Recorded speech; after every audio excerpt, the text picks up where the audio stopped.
আসসালামুআলাইকুম প্রিয় শিক্ষার্থীরা, আশা করছি সবাই ভালো আছেন। আমরা আজকে মাইক্রোটিক রাউটার কনফিগারেশনের ধারাবাহিক টিউটোরিয়ালের আজকে আমরা দেখব কিভাবে ইন্টারনেট সার্ভিস প্রোভাইডার সমূহ আইএসপি সমূহ কিভাবে ইউটিউব ব্যান্ডউইথ আলাদা করে দেয়, ফেসবুক ব্যান্ডউইথ আলাদা করে দেয় এবং ইন্টারনেট ব্যান্ডউইথ আলাদা করে দেয়। আমরা প্রায় সময় বিভিন্ন ধরনের প্যাকেজ দেখি যে বলা হয় যে আপনার ইন্টারনেট প্যাকেজটা হচ্ছে ইউটিউব 30 Mbps, ফেসবুক 30 Mbps, আপনার internet bandwidth 5 Mbps or 10 Mbps package. এ ধরনের অফারগুলো আমরা প্রায় সময় দেখে থাকি। আইএসপি সমূহ এই কনফিগারেশনটি কিভাবে করে সেটা আমরা দেখব উইদিন 5 মিনিটস। আমাদের টিউটোরিয়ালটি আশা করছি খুব শর্ট হবে। সো আমরা শুরু করি। প্রথমে আমরা দেখে নিই আমার এই কম্পিউটারটি ডেস্কটপটি একটি মাইক্রোটিক রাউটারের ইথারনেট কেবলের সাথে লাগানো আছে। প্রথমে আমরা আমাদের আইপিটা একটু দেখে নিচ্ছি। আমার আইপি হচ্ছে 192.168.88.203। ওকে, এবং দেখতে পাচ্ছেন আমরা আমার পিসিকে আমার ইথারনেটকে মাত্র 1 Mbps ব্যান্ডউইথ দিব। আর এই দেখুন ইউটিউবের ক্যাশ সার্ভার আইপি, এই আইপিটা আপনারা আপনাদের আইএসপি থেকে কালেকশন করে নেবেন, কারণ এই আইপিটা আপনাদের জানা থাকবে না। এবং এই আইপিটিও আপনারা আপনাদের আইএসপি থেকেও জেনে নেবেন। এটা হচ্ছে ফেসবুক ক্যাশ সার্ভার আইপি। ওকে, ইউটিউব ক্যাশ সার্ভার আইপি অথবা Facebook cash server IP. ISP সমূহ ইন্টারনেট নিয়ে থাকে আইআইজির কাছ থেকে, ইন্টারন্যাশনাল ইন্টারনেট গেটওয়ে আইআইজির কাছ থেকে। তাহলে আইএসপি সমূহকে এই আইপিগুলা ক্যাশ সার্ভার আইপিগুলো আইআইজির কাছ থেকে নিতে হবে। আর আপনি যদি ক্লায়েন্ট হিসেবে এই কনফিগারেশন টেস্ট করতে চান তাহলে আপনাকে আপনার আইএসপি থেকে আইপিগুলো কালেকশন করে নিতে হবে। চলুন, একদমই সিম্পল, আমরা শুরু করি।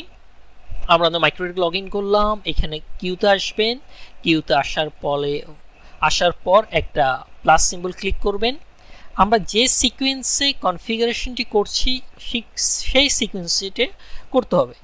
ওকে, আমার ইউটিউব হচ্ছে 30 Mbps, তাহলে ইউটিউবের জন্য আমরা আন্ডারস্কোর ইউটিউবের জন্য ব্যান্ডউইথ দিচ্ছি।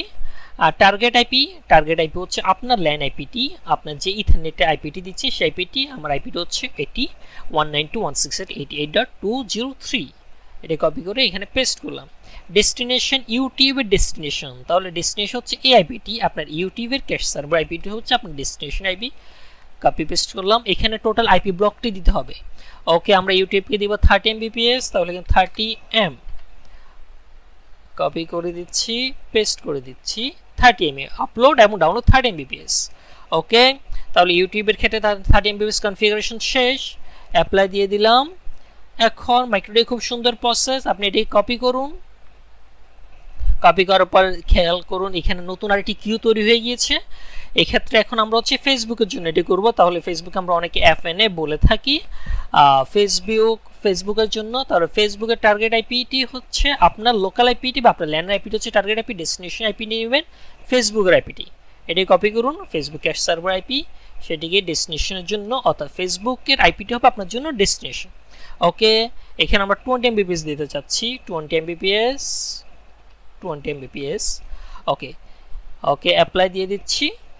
তাহলে ফেসবুক ইউটিউবের জন্য কনফিগার করলাম 30 Mbps, ফেসবুকের জন্য কনফিগার করলাম কত Mbps? 20 Mbps। এখানে একটু কিউগুলো খেয়াল করুন। এখানে অবশ্যই আমি যে সিরিয়ালে দিচ্ছি আপনাকে সেই সিরিয়ালে দিতে 1 2 3। এখানে সিরিয়াল মেনটেন করার জন্য 0 1 দিয়ে শুরু হয়। যদি আপনার কাছে সিরিয়াল মেনটেন না হয় সেক্ষেত্রে এটি ক্লিক করবেন। দেখবেন এটাকে অ্যাসেন্ডিং ডিসেন্ডিং করা হয় মাইক্রোটিকের সাহায্যে। তাহলে এটিকে আবার প্রেস করুন, তাহলে সিরিয়াল হয়ে যাচ্ছে। এখন আমরা আপনার ইন্টারনেট কনফিগারটি করব। অ্যাগেন কপি করছি। তাহলে আরেকটি কিউ তৈরি হবে। এটা হচ্ছে মনে করুন আমার নাম তারেক দিন আমরা দিচ্ছি তারেক ইন্টারনেট। টার্গেট আইপি হচ্ছে আমার লোকাল আইপি বা আমার ল্যান্ড নেটওয়ার্ক আইপি। এখানে আমার ডেস্টিনেশন আইপি হচ্ছে দেওয়ার প্রয়োজন নেই। এখানে আমরা দিচ্ছি 1 Mbps। 1 Mbps দেওয়ার কারণ আছে, কারণ আমরা এই ব্যাপারগুলো একটু টেস্ট করব, সেই জন্য 1 Mbps দিচ্ছি। ওকে, এটিকে অ্যাপ্লাই দেওয়ার আগে খেয়াল করুন এটি ওপেন থাকা অবস্থায় আমি একটু ব্রাউজ করে দেখাই। অনেকগুলো ট্যাব ওপেন করব। ফেসবুক সাউন্ড হচ্ছে, সাউন্ড অফ করে দিচ্ছি। অনেকগুলো ট্যাব ওপেন করব।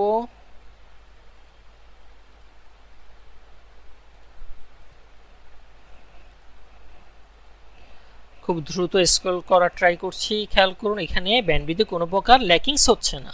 ওকে, যদি আমরা মূল ইন্টারনেট দিয়ে যাই, ইন্টারনেটে যেতে চাই, সেই ক্ষেত্রে যদি আমরা এই ধরনের সাইট ওপেন করি, বিডি জব সাইট ওপেন করি, আমি বেশ কত ট্যাব অর্থাৎ ইন্টারনেট ইউজ করে দেখাচ্ছি। ওকে, দেখেন এখানে কোনো প্রকার ব্যান্ডউইথ কোনো প্রকার কনজিউম হচ্ছে না। এখন যখন আমরা এই আমার ইন্টারনেট ব্যান্ডউইথে অ্যাপ্লাই ওকে 1 MB দিয়ে দিচ্ছি, অ্যাপ্লাই ওকে দিয়ে দিচ্ছি, খেয়াল করুন ইউটিউব এটা ইন্টারনেট মাঝখানে চলে এসেছে, ইন্টারনেটকে নিচে নিয়ে আসতে হবে। ইউটিউব খেয়াল করুন এটিকে আমরা নিচে করে দিব, এসির সাথে খেয়াল করুন যখনই আমরা ইন্টারনেট ইউজেস বেড়ে ইনক্রিজ করব এখানে রেড মার্ক চলে আসবে। আর মাইক্রোটিকে এই ক্ষেত্রে এখানে রেড মার্ক মানে হচ্ছে আপনি ফুল ব্যান্ডউইথ ইউজ করছেন। ওকে, দেখতে পাচ্ছেন আমার ইন্টারনেট ইউজেসটা ফুল ব্যান্ডউইথ ইউজ হচ্ছে। ওকে, তাহলে এভাবেই এখন আমরা ইউটিউব বা ফেসবুক যত বেশি ব্যবহার করি না, কারণ আমি ইউটিউবে যদি অনেকগুলো ট্যাব ওপেন করি, অথবা আপনারা আইডিএম দিয়েও টেস্ট করতে পারেন, তখন আপনারা কি পাবেন না 20 MB পাবেন। ওকে, খেয়াল করুন এখানে কোনোবার রেড মার্কস আসছে না অথবা হলুদ মার্ক আসতেছে না, এর মানে হচ্ছে আমার ইউটিউব ব্যান্ডউইথ প্রচুর দেওয়া আছে 30 MB, আমার 30 MB ইউজও হচ্ছে না। আমরা যে টাস্ক ম্যানেজার থেকে ইন্টারনেট ইউজেসটা দেখি আমার ইথারনেট দিয়ে কী পরিমাণ ব্যান্ডউইথ ইউজ হচ্ছে, খেয়াল করুন আমার ইন্টারনেট ইউজেস হচ্ছে 1 MB। ওকে, যেহেতু আমার ইন্টারনেট ইউজ করে দেওয়া হয়েছে কত 1 MB। প্রিয় শিক্ষার্থীরা, এভাবেই আইএসপি সমূহ ব্যান্ডউইথ অ্যাসাইন করে থাকে, তাদের প্যাকেজ সমূহ অ্যানাউন্স করে থাকে। ইউটিউবের জন্য 50 MB, এফএন এর জন্য 20 MB, আর মূল ইন্টারনেট 5 MB অথবা 3 MB। এখানে আমি টেস্ট পারপাস 1 MB দিয়েছি যেন আমরা এই ব্যাপারগুলো বুঝতে পারি। ধন্যবাদ সবাইকে সাথে থাকার জন্য। আসসালামু আলাইকুম।